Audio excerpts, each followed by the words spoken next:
the reserve currency issuer of the world, cannot afford their debt unless real rates are negative over some sustained period of time over the cycle. It is a matter of national security for the United States that the S&P 500 divided by the TLT continues to rise. What do you mean national security issue? If stocks go down and stay down, the United States receipts will not cover true interest expense, and they will either have to start crowding out dollar markets or...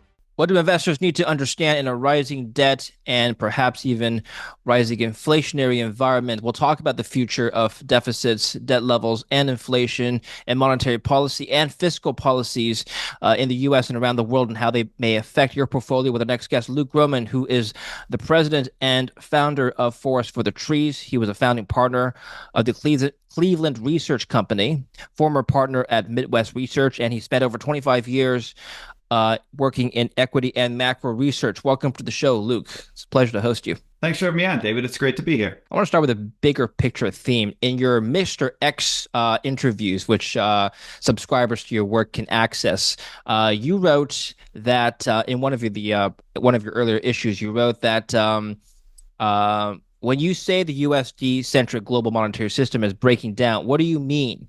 So you were asking, I guess, your fictitious client or interviewee, Mr. X, to which Mr. X responded, at the highest levels of global finance, it has long been known that the number one problem in global economics is a dollar-centric system. In other words, that there would eventually be a dollar crisis. So two things to break apart for us. What do you mean by a dollar-centric system, and why is that eventually going to break apart and culminate in a crisis?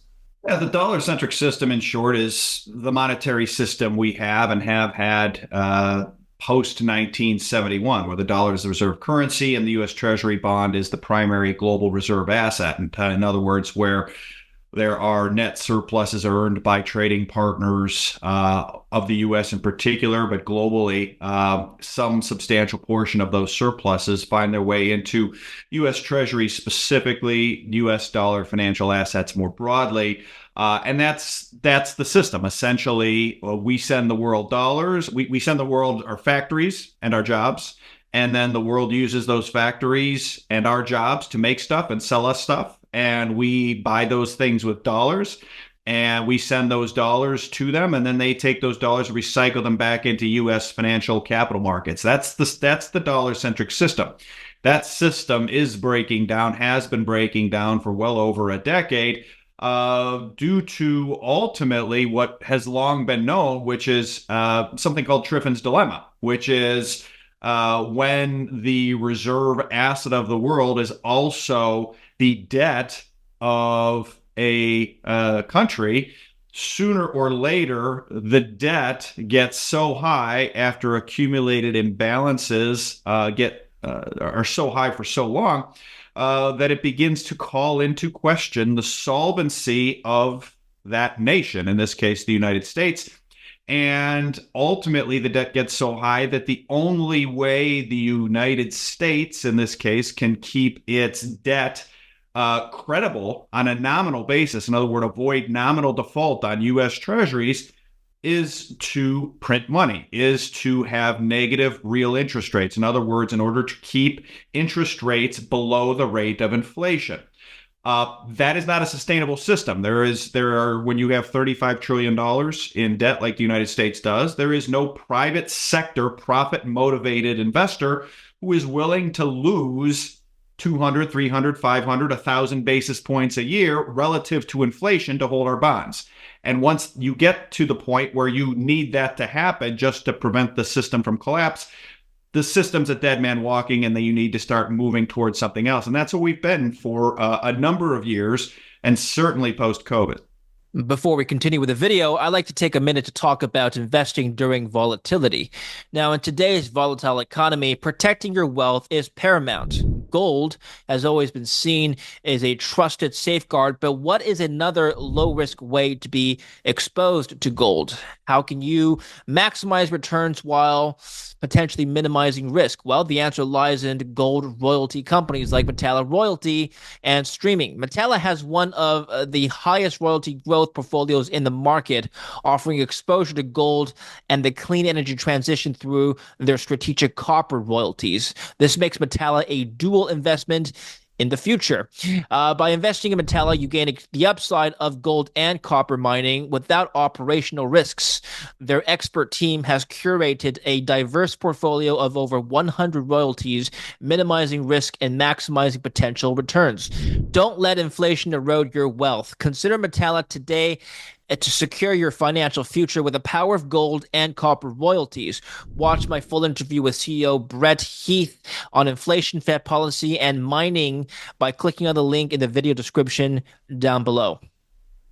Walk us through the mechanism of the dollar being used less and less globally as a medium of exchange and perhaps even a reserve system to eventually a sovereign debt crisis. What is the from X to Z here? How does that work? Yeah, so ultimately, when you look, there's two things to think about when you hear dollar dominance.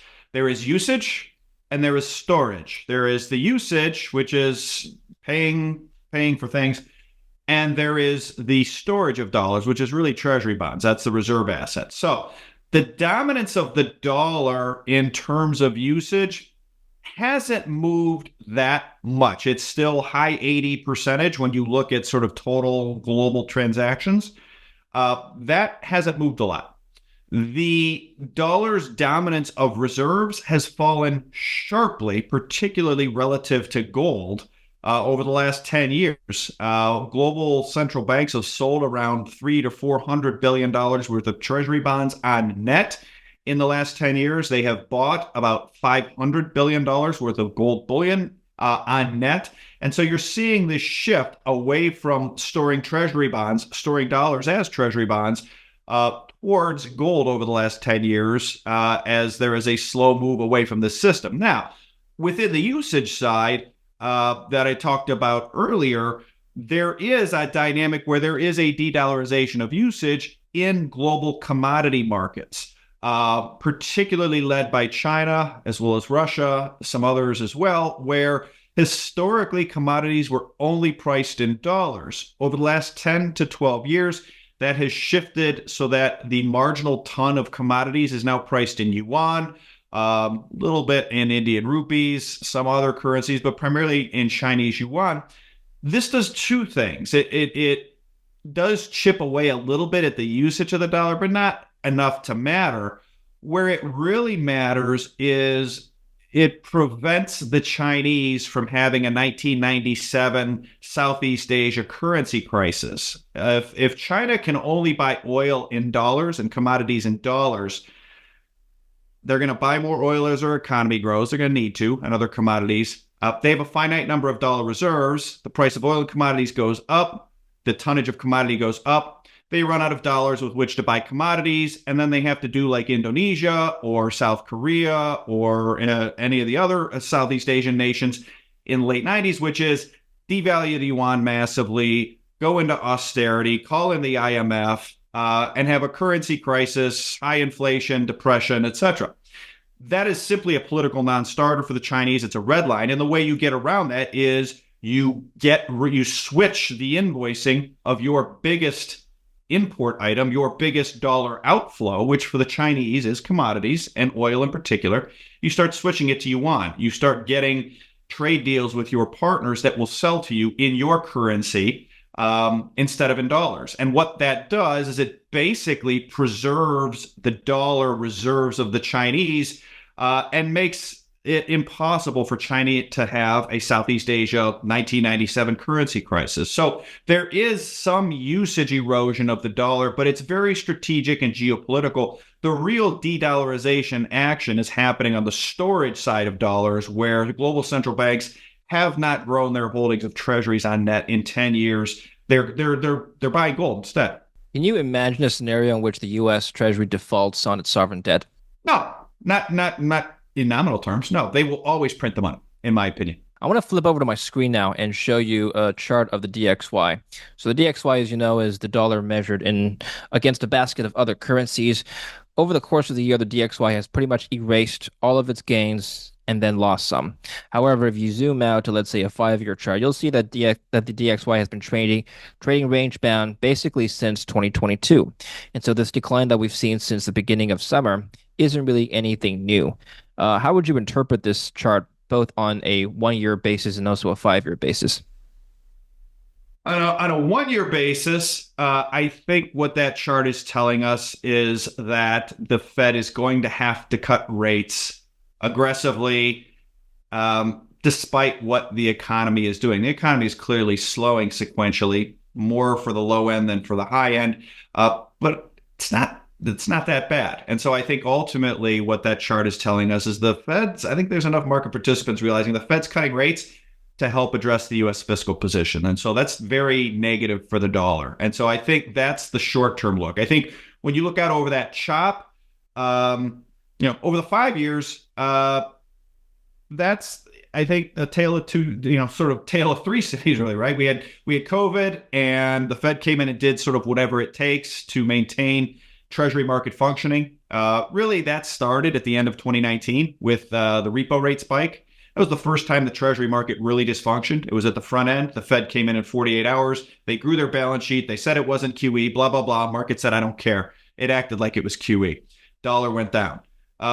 You saw the Fed start to try to normalize that in early 2020. We had COVID. Again, Fed came in, did whatever it took after March 2020 Treasury market dysfunction at the lows in March of 2020 related to COVID. They grew their balance sheet enormously. The dollar weakened through, call it, June of 2021. Around then, Fed came out and said, okay, we're going to think about tightening around June of 21, and the dollar started firming. Slowly at first, and then when they got aggressive with hikes, when inflation picked up, the dollar ran sharply up through 2022, trying to fight inflation. Ultimately, they were successful in bringing inflation down substantially.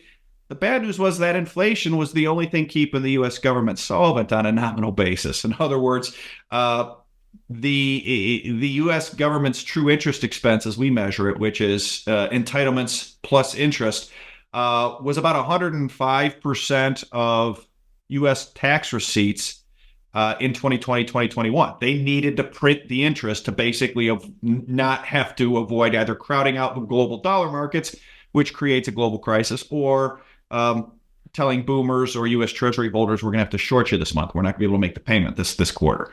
Obviously, those two things aren't going to happen. They had to print the money. They did.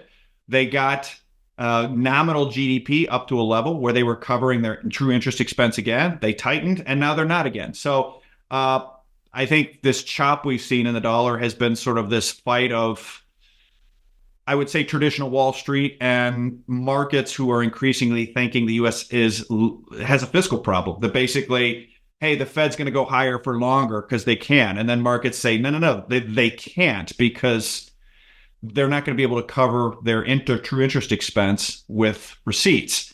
And so there's this back and forth. And I think that chop is going to be resolved on the downside for the DXY, in my opinion. You've talked about this issue of the U.S. deficit rising and what the Fed is going to do about it, and the Treasury for that matter. This is a tweet you've made recently, 25 or 50. I'm guessing you're referring to basis points and cuts. I'm more interested in 150, as in U.S. true interest expense was 150% of U.S. government receipts in August. The greatest trick the Fed ever pulled was convincing Wall Street it wasn't cutting rates to finance U.S. government deficits. What do you mean by that? How does that work? So that is the monthly Treasury statement. What that chart in that tweet shows, or that X post, I guess, sorry, Elon, is that if you add up Social Security, you add up Medicare, you add up health, which is Medicaid, you add up net interest, and you add up veterans benefits, all of those things are either the interest on the debt or the current portion of the United States government off-balance sheet debt, right? At the end of the day, Medicare, Social Security, health, Veterans Affairs, those are all off-balance sheet debt that only come on balance sheet when they have to pay cash to pay benefits. And so when I total those up and then I compare them to the receipts of the productive U.S. economy, in August, the true interest expense was 150% of receipts. It's not sustainable. In July, that number was 120%. These are smaller months. September should be a bigger month, but on a year-to-date basis, fiscal year-to-date, which ends in September, so we got 11 months behind us, that number is 95% on a full year basis, 11 to 12 months. So you're basically, the United States government's receipts are covering the true interest expense items and basically nothing else. Not defense, not labor, not education, not national parks, not transportation, none of that stuff. That's how bad the fiscal situation is. And I think that is the reason why, when I say make the tongue-in-cheek reference to Kaiser Soze and the usual suspects, is I look at a lot of the discussion on Wall Street around what the Fed's doing and why they're doing it, and I think it completely misses the point. The point is not, is the Fed doing this because the economy warrants it or not? It doesn't matter. The U.S. government's balance sheet, the U.S. government's fiscal situation warrants it now. And so it's going to get done because, like I just said, there is zero chance the U.S. government's going to default on its debt. They're going to do what they have to do to make the ends meet. And inflation is going to be the release valve. The dollar is going to be the release valve. That's our view. And that's what that tweet was about. Besides what the Fed could do to help shore up the deficits, what could the government do? What could Congress do, in your opinion, that could perhaps balance the budget? That's a tricky one. If the debt to GDP was not 123% and rising again the way it is, or net it's 100% and rising again, to true that up with the CBO numbers you read before, then the U.S. government could implement some form of austerity, cut defense, cut entitlements. The Fed could cut interest rates. But when you look at expenditures of the United States government, there are only three things that matter. There's entitlements, which is Social Security, Medicare, Medicaid.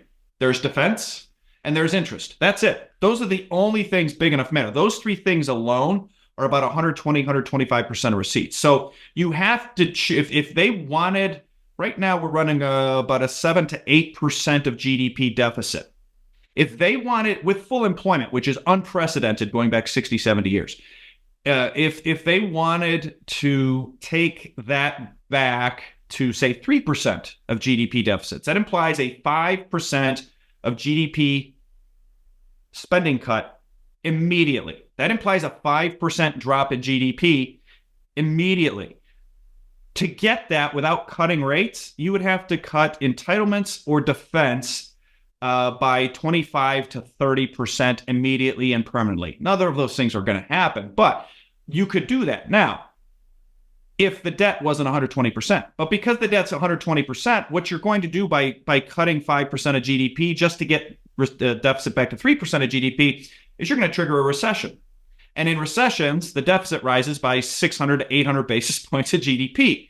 So you're actually, by trying to cut with debt as high as it is, all you're going to do is spur a recession that ends up increasing the deficit of percent of GDP instead of shrinking it. And so that's why I laughed when you asked the question is it's a morbid gallows humor is that there's nothing they can do. There's nothing Congress can do mathematically. They've got to inflate the debt away basically at this point and hope the Fed helps them. Your point about austerity, has either presidential candidate Harris or Trump, indicated that they're interested in implementing any sort of austerity?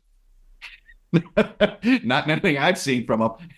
I keep asking you rhetorical question after rhetorical question to stimulate laughter. I already know what you're going to say. Okay. Well, okay. So the only path is to inflate away the debt. Are you suggesting then that it doesn't really matter what the Fed will do? Inflation will return either way? Is that what you're saying?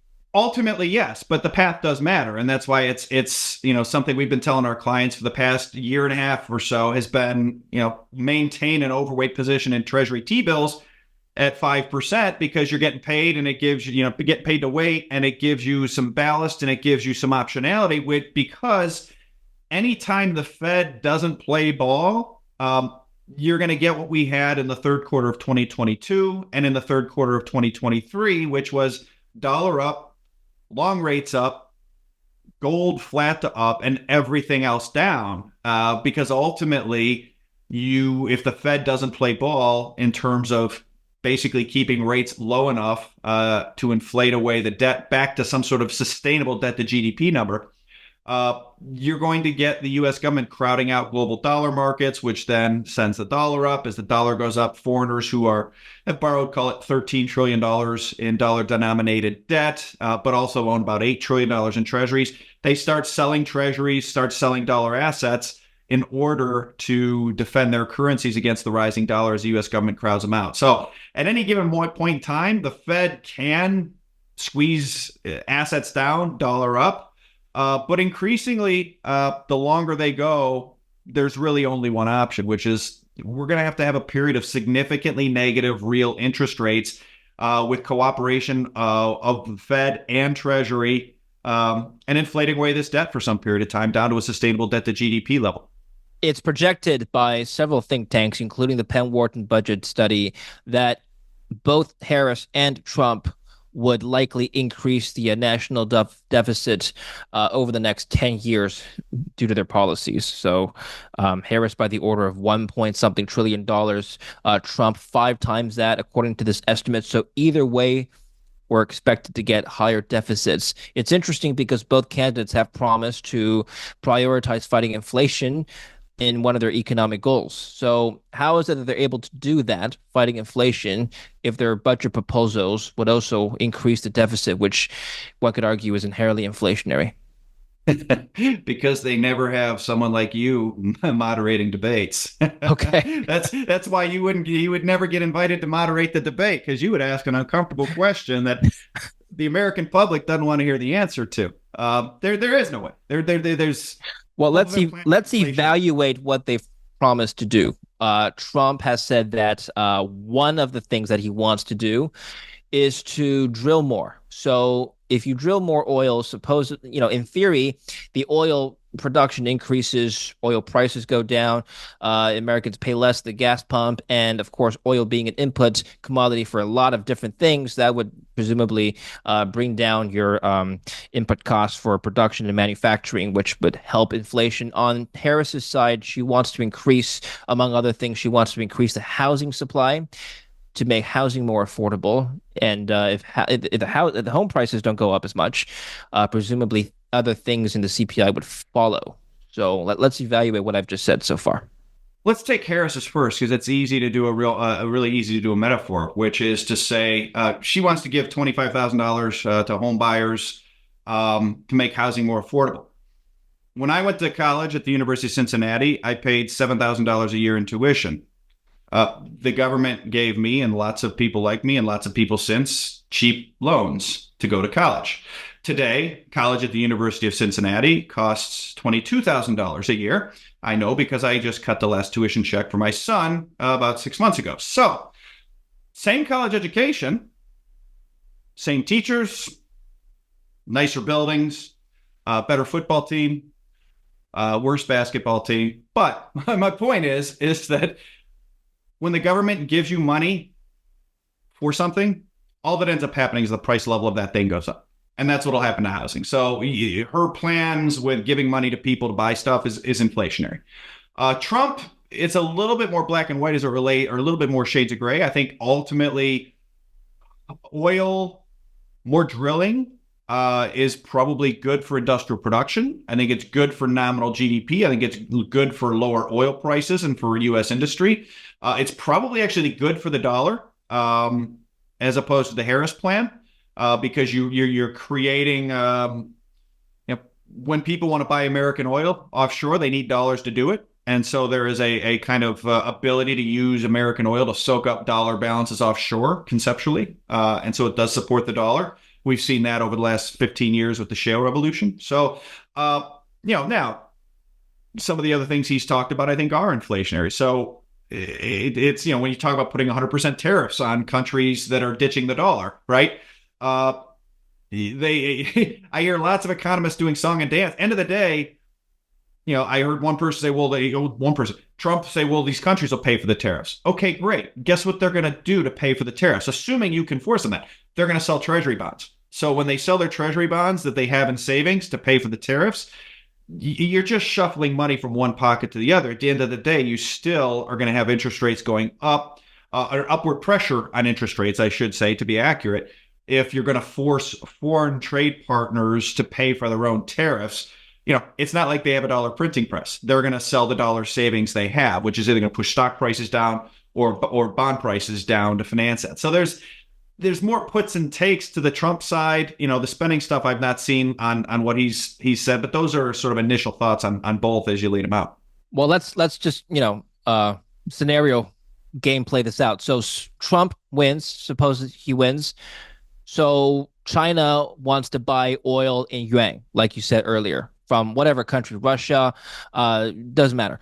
Now, Trump says, you guys moved away from the dollar. We're going to put 100% tariff on your exports. What's next for what's next for the economy in the U.S.? What's next for what the country will do? In other words, recourse. And what's next for capital markets? That's tricky, right? Because that's oil all of a sudden. So now, what's he really going to do? Let's say it's on, right? We're talking about China buying oil in yuan. So do all of China's products go up 100% on the tariff? Or does China pay the tariff? Or does Russia, do oil prices go up 100% because we're putting a tariff on oil that's being priced in non-dollars?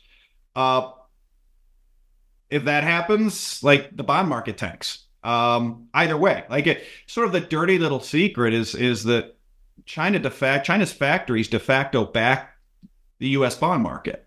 So if you're going to do something that raises the general price level out of China, you're talking about putting a bullet in the U.S. bond market one way or another. Either prices go up on Chinese goods by 100% with the tariffs or however that works out, some big percentage, or as I'm sure Trump would say is, well, I'll just make China pay for it. And China will say, fine, we're going to sell $100 billion of treasuries a month into a thin treasury market to finance these tariffs.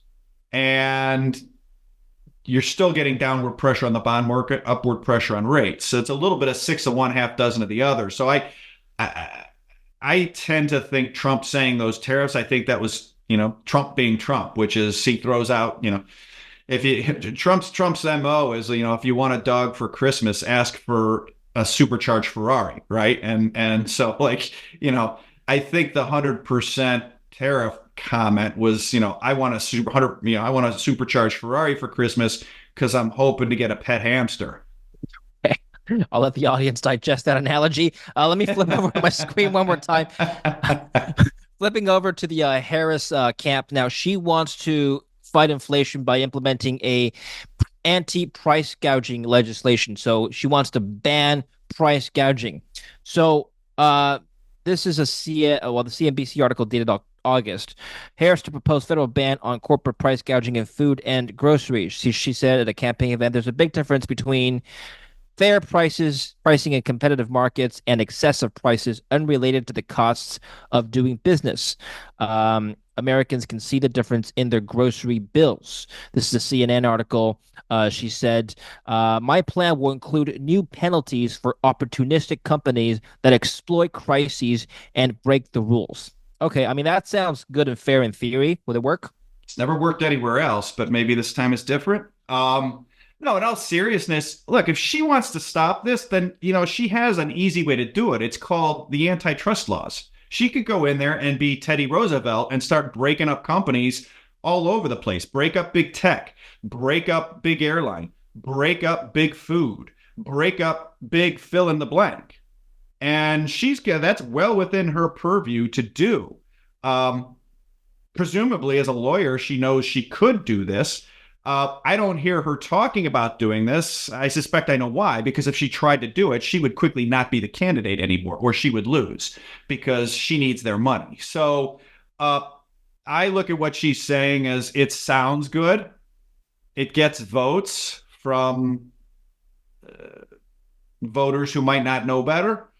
But I don't see, picking on grocery stores. I mean, come on. What's the average pre-tax margin of a grocery store? 5%, 3%. Like they're not getting rich selling Cheerios to people. The issue isn't the grocery stores. And even if it was, like you could use the labor or the antitrust laws to break them up, but she's not talking about doing that. So I I don't think that it's going to work. I am not even sure she means it. If if we hypothetically say she did that, and that's the price level is the price level, right? If you're making 3% margins, you're not getting rich. And if Harris says a grocery store can't sell something for more than this, then it's simple that there'll be shortages. We've seen this in Cuba, Venezuela. This is Banana Republic stuff. It's pretty straightforward economics. Okay, so it doesn't sound like you're too optimistic on the government fighting inflation in the medium term. What is your outlook on inflation then, given that we've already had basically a year and a half of consecutive declines in the CPI print? What's next? I have wrongfully been calling for a bounce for probably the last 6 months, so take that with a grain of salt. With that said, the reason why I've been wrongfully calling for that is I've been watching the fiscal situation get more and more and more acute. And then for me, it's just a matter of time. Once true interest expense hits a certain number, if we can assume the U.S. government is not going to slash spending on entitlements and not slash spending on defense, then there's only one thing to slash, and it's rates. And here we are. So I think we're getting to that moment where we're probably seeing the low prints in inflation, this month, next month, month after, something like that, the local lows. And I think we're going to start seeing a rise in it again. And, will it go all the way back to 8% or whatever we allegedly said it was? I don't know. But I do think it's going to rise sequentially. And ultimately, it's not about supply and demand of the underlying economy. It's about the U.S. government needs negative real interest rates relative to nominal GDP. The debt position of the United States and the deficit position of the United States, and in particular that true interest expense as a percent of receipts, they gotta get receipts up, and they don't really care if it's real growth or nominal growth, i.e. inflation. They just need receipts back above true interest expense, and they need it soon. So I think that's what we're going to get. Well, shifting now to the markets, the 10-year yield has been falling all year, presumably tracking both the expectation that the Fed will cut rates and also probably lower inflation. Do you see this trend reversing anytime soon, which is to say higher yields, lower bond prices? I do. I think the 10-year yield's mispriced here. I think it probably needs to be back over 4. I don't know that it goes all the way back to the highs near 5 late last year, or even back to 4.7 earlier this year, not necessarily. But ultimately, again, this fiscal situation of the U.S., I think, is dominant to everything else if we believe the U.S. government will not cut entitlements and will not cut defense and will have to cut rates. So I think we're going to see inflation and growth reaccelerate. And I think when it does, I think, 10-year yield probably goes back over 4%, maybe back to 4.25, 4.5, something like that. You don't think it'll go back to where it was in the 80s, which is double digits? Back then, No. we had really high inflation. No. No, I don't, because ultimately our debt level, back then debt to GDP was 25, 30%. Now it's 125%. So you would get yield curve control in the U.S. outright yield curve control before you got that. Any other assets that you like right now, Luke? Yeah, I think gold and Bitcoin are both very well positioned. When you're in a regime where the most powerful nation in the world, the most indebted nation in the world, the reserve currency issuer of the world, cannot afford their debt unless real rates are negative over some sustained period of time over the cycle. That's a really good setup for gold. It's a really good setup for Bitcoin. And I think it's the reason why gold prices in dollars have completely separated from inverted U.S. real rates. Ultimately, that's a phenomenon we see all the time in emerging markets. Rates go up and gold goes up in that currency. It's been a long time since it's happened in dollars, but it's happened since 2022. And that's the message of why gold is rising despite U.S. real rates having risen, is that the U.S. government can't afford positive real rates. And so that will end. So I think we're in the early days of positive real rates in the U.S. ending. And that's really good for gold. It's really good for Bitcoin. I continue to like U.S. industrials, both from an inflationary sort of, nominal GDP perspective, but also when you're seeing bipartisan agreement on industrial policy, reshoring, et cetera, both Biden and Trump, Harris and Trump. I think that's good for U.S. industrial stock, and especially those exposed to electrical infrastructure type equipment. There continues to be build out for the grid, which is desperately needed, not just for EVs, but for data centers, AI, stuff like that. Do you think that the stock markets will be dependent on who wins the elections?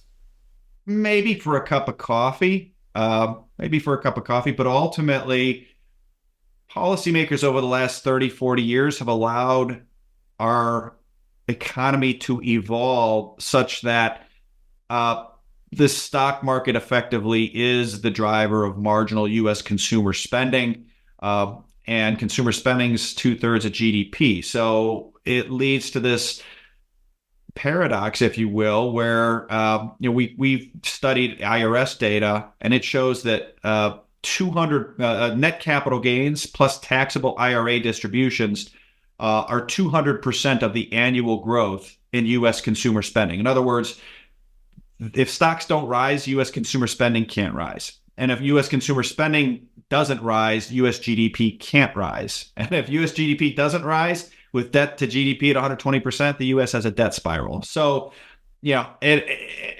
whoever gets elected, markets will react how they're going to react. But ultimately, I think by the end, 2 years into their term, 1 year into their term, there's only one option, which is the stock market has to keep rising at a rising rate, particularly relative to U.S. Treasury bonds, just to generate enough consumer spending and enough receipts to keep the wheels on the cart. And I didn't make the rules of this game. This is how they let it evolve from from Bill Clinton to today. And so here we are. Well, you talked about how bond yields are mispriced. Any other assets that you think are very much mispriced right now? I think gold miners probably are pretty mispriced, but to me, I still think the most mispriced asset on the board is gold. And the reason I say that is if you look back over the last 60 years, Mispriced on the upside or downside? upside. If you look back over the last 60 years, the U.S.'s foreign held treasuries, or excuse me, U.S. official gold at market value as a percent of foreign held treasuries, it was never, before 1989, it was never below 20%. In other words, U.S. official gold at market value in 1989 was collateralizing U.S. foreign debt, official foreign debt, at 20%.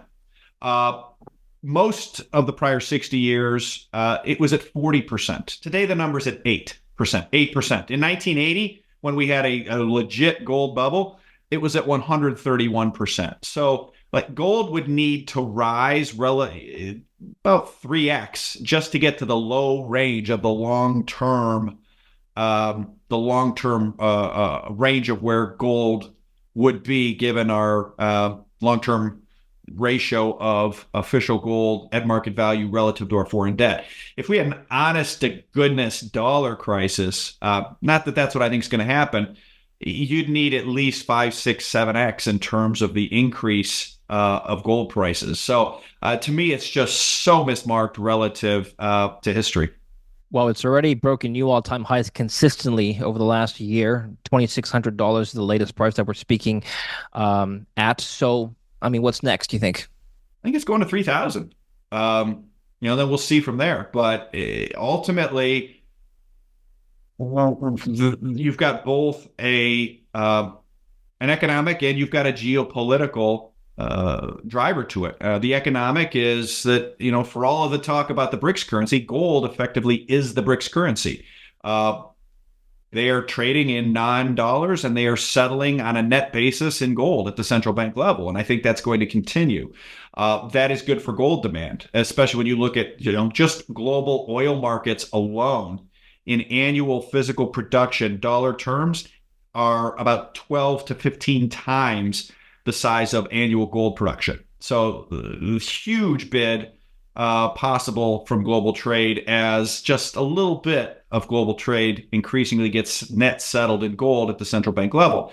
And then geopolitically, after the U.S. seized Russia's FX reserves in 2022, you can see very clearly a shift in central bank behavior. Ever since that's happened, central banks have been buying gold at about 1,100 ton per year pace, all-time record pace. That's about that's probably about a third of total global annual mine production. And if you X out China and you X out Russia, it's like 60%, 55% of global non-Russian, non-Chinese mine production is going to central banks. So there is a bid for that from a geopolitical set standpoint as well. Okay, I want to show you one more chart before we close out the session, Luke. This is the gold price. So as you can see here, it's run up considerably since its lows earlier in the year. Now, I want to zoom out to a 5-year chart, and I want to overlay this with the GDX, which is the VanEck Gold Miners ETF, mostly mid caps and large cap gold mining stocks. So I'm going to use same percentage scale so you can see how they've grown relative to each other. And this is my counter argument. Over the last 5 years, not year to date, because year to date they've performed about the same. But over the last 5 years, gold is up 73%, while the GDX is up only 39, less than 40%. The market, here's my argument, the market fairly values the gold miners. That's where investors are putting their capital or allocating capital to grow at 40% over the last 5 years. However, the gold price has run up considerably past that, which means gold is the overvalued asset, not the miners. How would you respond to that? I disagree. I think ultimately miners have probably lost some share to Bitcoin, right? Some portion of people that buy gold miners have historically been, well, I want to own gold, but I want to own gold with a kicker, right? I want to own something. If I think gold's going to go up, but I want leverage, I buy the miners. I would argue that this cycle, and certainly over the last couple of years, that some of that money, when you say I want to own gold, but I want to own it with leverage, they might buy Bitcoin. So I think there's some funds flow to Bitcoin from GDX, maybe some other crypto as well. But then I also think too that the central banks, I think, are telling you, like the drive here of we are buying gold, we were reserving gold. I don't think markets believe what they're seeing yet. And so when I think when markets start to really believe what they're seeing and understand what they're seeing, which is, look, the gold is the BRICS currency. They are settling in gold on a net basis. I think the gold miners will catch up to gold more likely than it is. Final question, Luke. So we've talked about things you're bullish on. What are you most bearish on? What do you like the least? What do I like the least? I like long-term U.S. and U.K. sovereign debt the least. In other words, 10 plus year treasuries, 10 plus year gilts. But again, they're probably good for a short here as a trade. Like I said, I think 10-year yields going back to 4.25, 4.5. Because I don't think we're in a recession. I don't think growth is going to disappoint as much as people think. But for me, it's really a relative, right? If you call up, it is a matter of national security for the United States that the S&P 500 divided by the TLT, the long bond ETF, continues to rise at a rising rate. And you can see if you call that chart up, like it's beautiful. And it has to keep rising, or else. What do you mean? What do you mean national security issue? That gets back to the whole earlier discussion around that they've let the system evolve such that stocks are the marginal drivers of consumption and therefore GDP and tax receipts. And then the earlier discussion around how close we already are to true interest expense being above tax receipts. If stocks go down and stay down, the United States receipts will not cover true interest expense, and they will either have to start crowding out dollar markets or letting the Fed or et cetera print money to basically print the difference between true interest expense and receipts. What I'm interpreting is that we're not going to get a significant stock market correction because the Federal Reserve, perhaps even at a certain level, the government understands that to let the markets free fall would be to your point, greatly expose weaknesses in national security.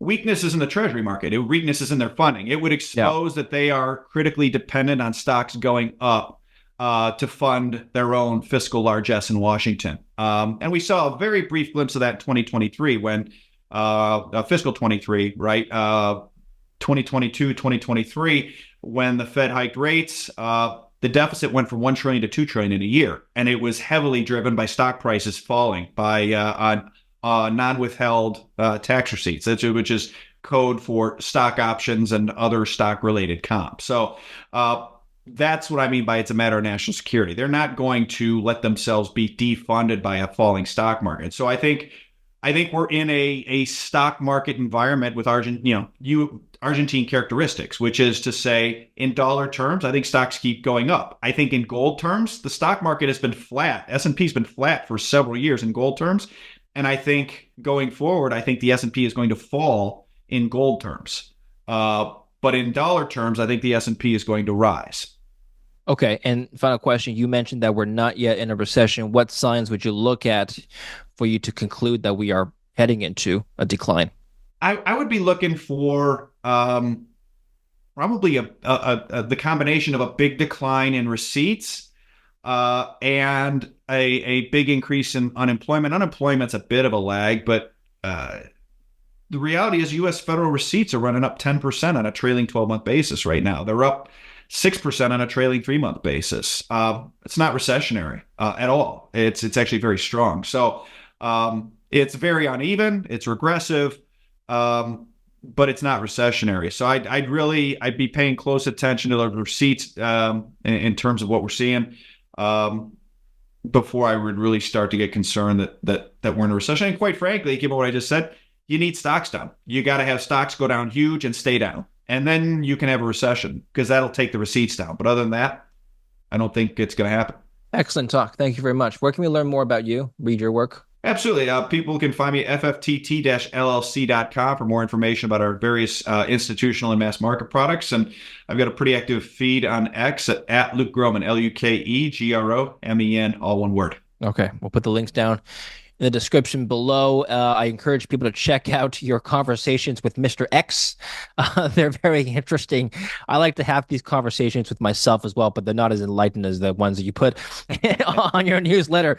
But thanks very much for being here and educating us. We'll speak next time. Cheers. That sounds great. Thanks for having me on. Thanks for watching. Don't forget to like and subscribe and follow Luke in the description down below.